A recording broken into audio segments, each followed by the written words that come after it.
Red 9 में एक बार फिर खुशामदीद। शामिल करेंगे कुछ दीगर खबरें। बाप के छोड़ जाने के बाद दिन रात की मेहनत से खंडर को घर बनाने वाली दो बहनों हुमा और सना की मां को आज भी सानहा 11 सितंबर पर यकीन नहीं आता। देखेंगे मोहम्मद अनवार की रिपोर्ट।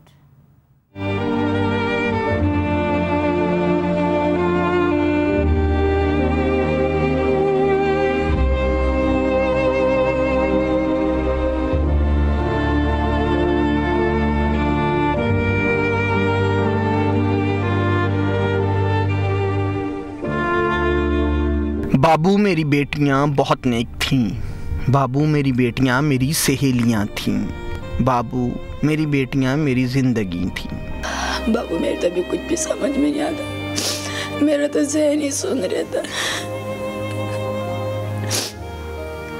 मैं सोचती हूँ मेरा सब कुछ ले ले कोई, एक एक चम्मच एक एक गिलास मेरे बच्चे दे दे मुझे दोनों। हुमा और सना का ख्वाब एक अच्छा घर था, बाबुल का भी और पिया का भी। बचपन में ही बाबुल के माँ को छोड़ जाने के बाद दोनों बहनों ने एक खंडर को दिन रात की मेहनत से घर बनाया ही था कि दोनों की रुखसती हो गई। मैंने बोला लोग एक नौकरी करके थक जाते हैं, आप दिन में काम कर कर आती हो फैक्ट्री में, फिर रात में करती हो, नींद नहीं आपको तंग करती दिन में। कह रही अम्मी करती है, लेकिन हम लोग को पता है हमारे कोई आगे पीछे है नहीं करने वाला। इसलिए मैं चाहती हूँ कि जिस तरह वक्त हमने गुजारा है इस तरह मेरे बहन भाई ने गुजारे। लोग हम पर तंजिया बातें करते थे, लोग हम पर हंसते थे कि देखो इनके घर में बाप नहीं है, लड़कियाँ किस तरह की ज़िंदगी गुजारी। अभी इन पे कपड़े नहीं बनाए उन्होंने कि नहीं अम्मी हमारे 500 400 के भी सूट आएंगे तो 1000 रुपये खर्चा हो जाएंगे, अगर आप बीमार हो गई तो ये आपकी बीमारी में लग जाएंगे। लेलुन की चप्पल पहनकर जाती थी 100 रुपये वाली। मेरा बेटा लड़कियाँ इतने अच्छे कपड़े पहनकर जाती हैं, इतनी अच्छी चप्पलें पहनकर जाती हैं। आप भी कभी अच्छे कपड़े अच्छे चप्पले पहन लो अम्मी, जब हमारी शादी होगी हम सारे शौक पूरे कर लेंगे। हुमा और सना एक कठिन जिंदगी के बाद एक मुश्किल मौत की नज़र हो गईं। उम्र भर माँ को सुकून देने वाली बेटियों को क्या पता था कि माँ को आंसुओं भरी जिंदगी दे जाएंगी। हम अपनी माँ को तकलीफ नहीं देना चाहते। हमारी माँ किसी से उधार लेगी तो किस तरह से देगी। लेकिन ये आंसू थम सकते हैं अगर इस सानहे के जिम्मेदार तख्तादार पर चढ़ा दिए जाएं। कैमरामैन इमरान खान के साथ मोहम्मद अनवार, CNBC पाकिस्तान, कराची। इंतजामिया वालों से बोले थे कि दीवार तोड़ दो, दीवार तोड़ के लोगों से निकाल लो, लेकिन वो लोग किसी की भी नहीं सुन रहे थे, बल्कि मजाक में टाल रहे थे। वो लोग हंस रहे थे। मैं अगर आपका बच्चा इस आग में होता तो शायद आपके चेहरे पे मुस्कुराहट नहीं आती। मिला हमारे बच्चे जल रहे हैं, हमसे पूछे हम कितनी तकलीफ में, और आप लोग मुस्कुरा के कह रहे हो अम्मा आपकी बात हमारी समझ में नहीं आ रही। आप समझने की कोशिश ही नहीं कर रहे थे जो आपकी समझ में आती, क्योंकि आपके बच्चे नहीं थे ना। बच्चे तो हमारे जल रहे थे, हमसे पूछते उस टाइम कितनी तकलीफ हो रही थी मैं वहाँ खड़े हुए।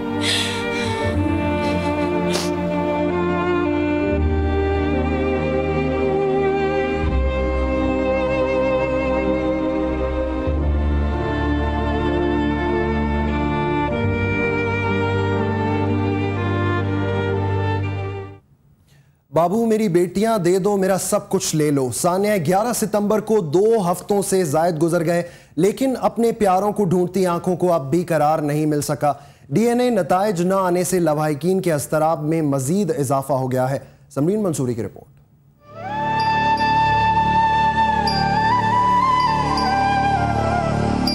अगर ये हुकूमत हमारा साथ नहीं देगी ना, जब तक हम जिंदा रहूंगी ना मैं बद्दुआ करती रहूंगी।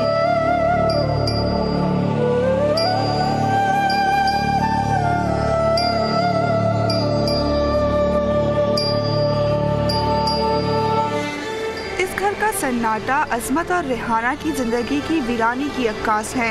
11 सितंबर को सानहा कराची में अपनी 4 बेटियों और एक बेटे को खो देने का गम इन्हें किसी पल चैन नहीं लेने दे रहा।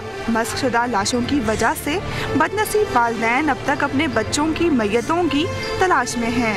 लेकिन ये गम कम न था कि अब DNA नताइज की ताख़ीर कड़ा इम्तिहान साबित हो रही है।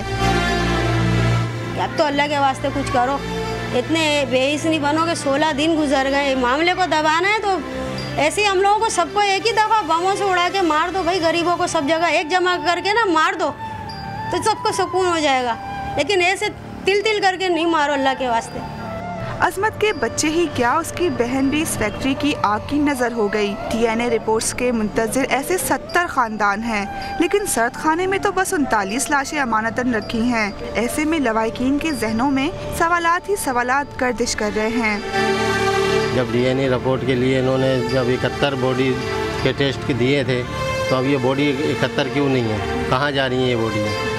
लोग ले जा रहे हैं, इनको रोकें आप, जब रिपोर्ट आ जाए उसके बाद देना ये।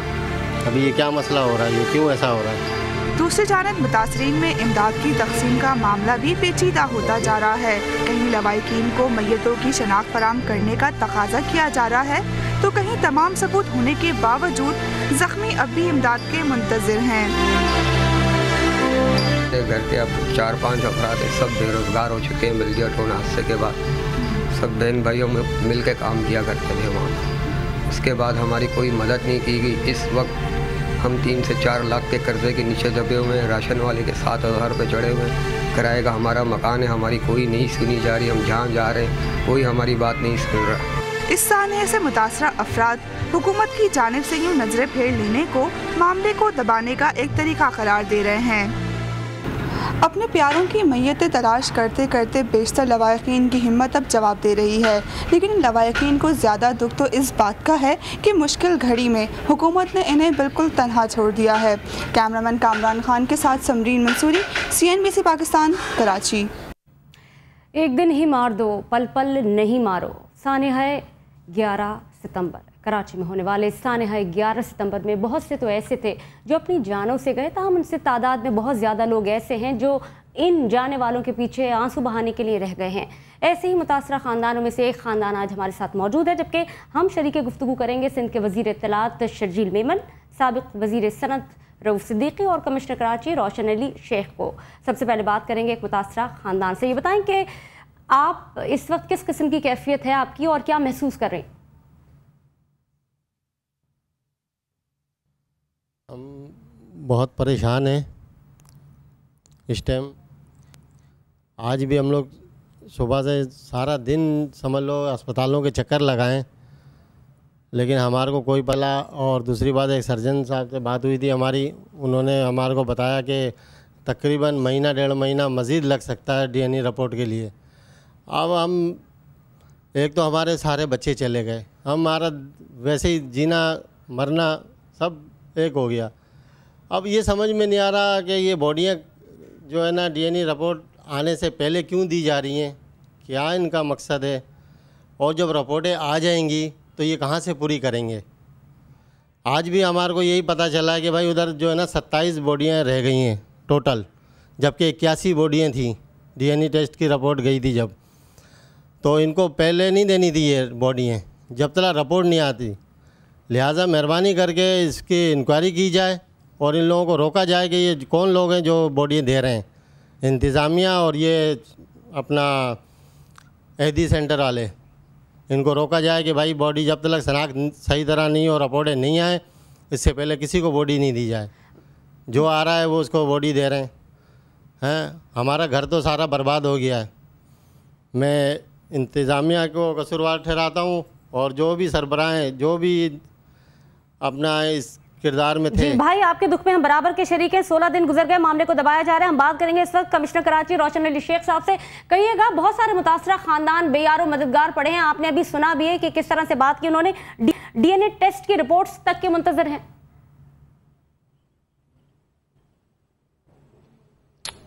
ये सर्टनली इंतहाई करबनाक और अफसोसनाक वाक़या है, ये आपको भी पता है। और हुकूमत अपनी तरफ से इन सारी कोशिशें कर रही हैं कि ये जल्दी से चीज़ें हो जाएं। अब DNA टेस्ट एक ऐसा मसला है जिस पे सेक्रेटरी हेल्थ ज़्यादा कमेंट कर सकेंगे, लेकिन ये है कि जो हमें बताया गया है उसके लिहाज से ये 25 दिन का इस पे टाइम लगेगा।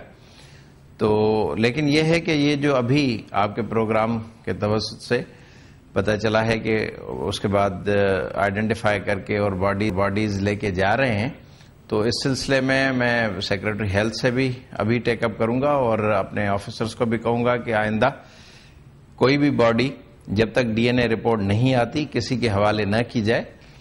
और जो यहाँ फैमिलीज़ बैठी हैं, सर्टनली हम उनके साथ न सिर्फ हमारी हमदर्दी है बल्कि हमने एक उनके फैसिलिटेशन के लिए डिप्टी कमिश्नर वेस्ट के पास एक सेल खोला है और उसमें सारी ये चीज़ें हम फैसिलिटेट करने की भी कोशिश कर रहे हैं कि इवन जहाँ कहीं शनाख्ती कार्ड का मसला है, आइडेंटिफिकेशन का मसला है, ये सारी चीज़ें इन सब में हम उनको फैसिलिटेट करें और किसी को भी तकलीफ न हो। अब ये अल्लाह की कुदरत है, अल्लाह की रज़ा है। शेख साहब, तकलीफों की आपने बात की, तकलीफें तो हो ही रही है बिल्कुल इसी तरह जिस तरह के खानदान जो मुतासरा खानदान है वो भी बता रहे हैं, यहाँ आगे भी चल रहे हैं कि डीएनए टेस्ट की हजारों रिपोर्ट से जो नहीं आ रही, वो तकलीफ महसूस क्यों नहीं जा रही, आखिर मामलात को दबाया क्यों जा रहा है? ये तो कहना उन मुतासरा खानदानों का, लेकिन हम देख रहे हैं कि हुकूमत भी कोई हाथ बांधे बैठी दिखाई देती है।